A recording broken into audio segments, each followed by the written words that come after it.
Applications of Gauss's theorem.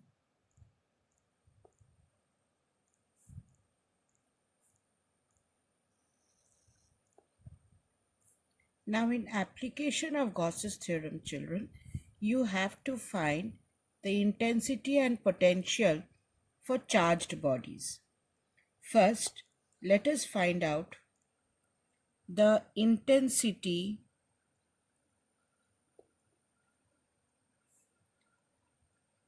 and potential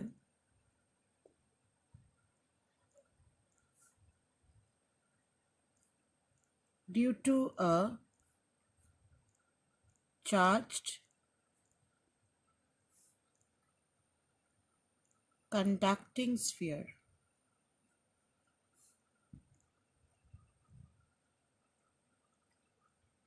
Now, here I have a sphere and I have given the sphere a charge q.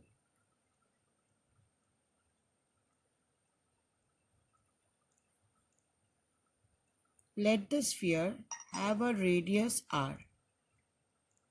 I want to find the intensity at a point outside the sphere. Say I want to find the intensity at a point A which lies outside the sphere, at a point B which lies on the sphere, and at a point C which lies inside the sphere. So first we are going to find out the intensity at A, then at B which is on the sphere, and then at C which is inside the sphere, and then we are going to plot a graph of intensity versus distance.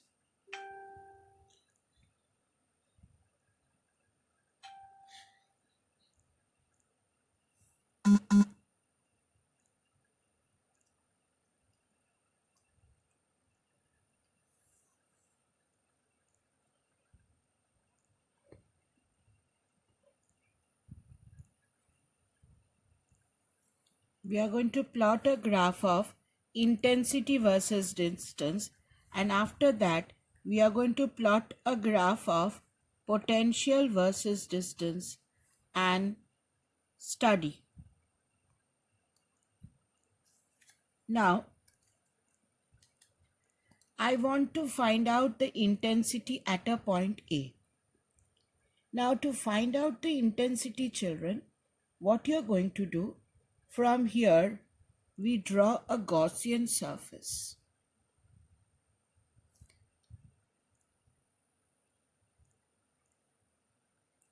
Now a small area here dA. Area vector is perpendicular to the area and intensity is also in the same direction. So E and dA in the same direction.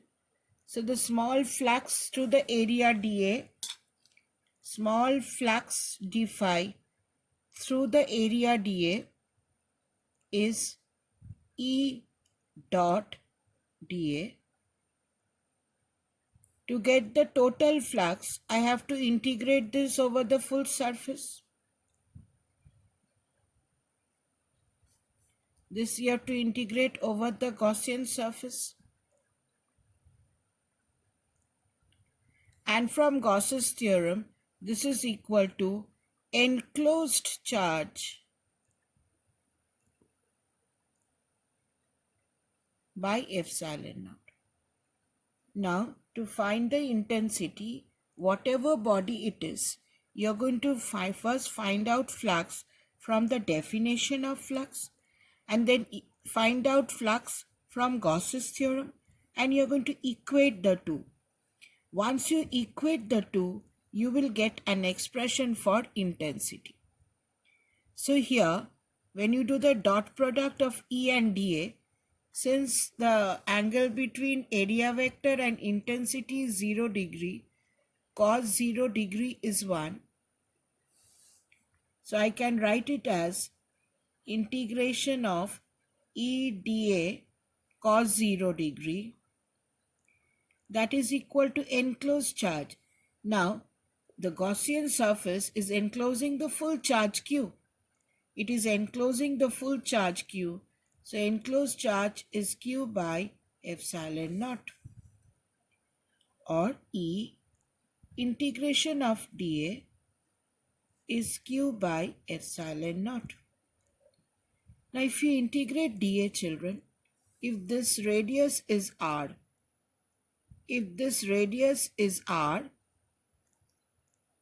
say OA is R, so I can write E into 4 pi R square is Q by epsilon naught. This is definitely E outside the sphere. Therefore, E outside is equal to Q by 4 pi epsilon naught R square. So outside E varies as 1 by R square. E outside varies as 1 by R square. Now, if you are asked to find out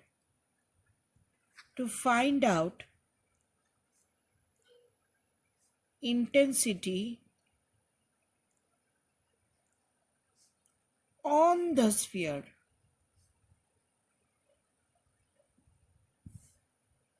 we found to find out intensity on the sphere.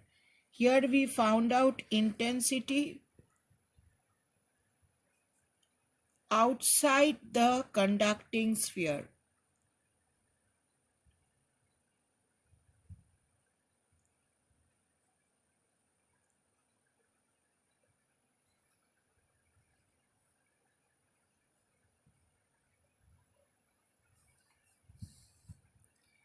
Now, when you find out intensity on, you're finding out intensity at the point B. That is at point B. In that case, small r becomes equal to capital R. Therefore, E on, just for R square, we are going to put capital R square. It will be Q by 4 pi epsilon naught R square.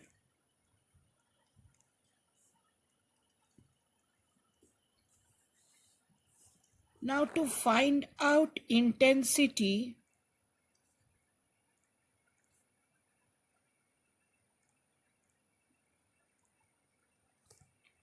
inside the charge conducting sphere,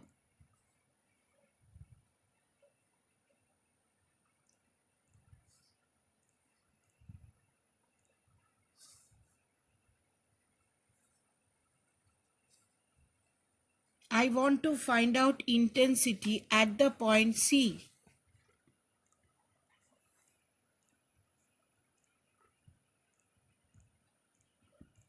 I want to find out intensity at the point C.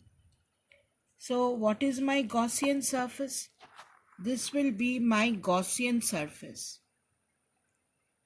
Now here, when you find out the flux, your enclosed charge within the Gaussian surface is 0 because charge lies outside.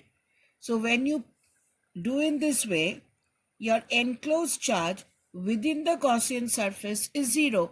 No charge lies within the Gaussian surface. So if you derive here, net flux is E dot dA integration equal to enclosed charge by epsilon naught. Now what is my enclosed charge? It is 0. Therefore, intensity inside the sphere is 0. Mind you, here our body was a conducting sphere. Now it can be, it is conducting. The sphere may be hollow the sphere may be solid. Answer is the same, provided the sphere is conducting. Why? If your sphere is hollow, then also the charge will lie outside the sphere. And if it is a solid sphere, since it is a conducting sphere, the charge will lie on the outer surface. Now, if I draw a graph of intensity, now inside the sphere, intensity is 0. So if I plot a graph of intensity along this direction, then inside intensity is 0. Now on the sphere, these 2 points are on the sphere. On the sphere, intensity is maximum. On the sphere, intensity is maximum. What is the value of intensity on the sphere? Q by 4 pi epsilon naught r square. Now outside the sphere,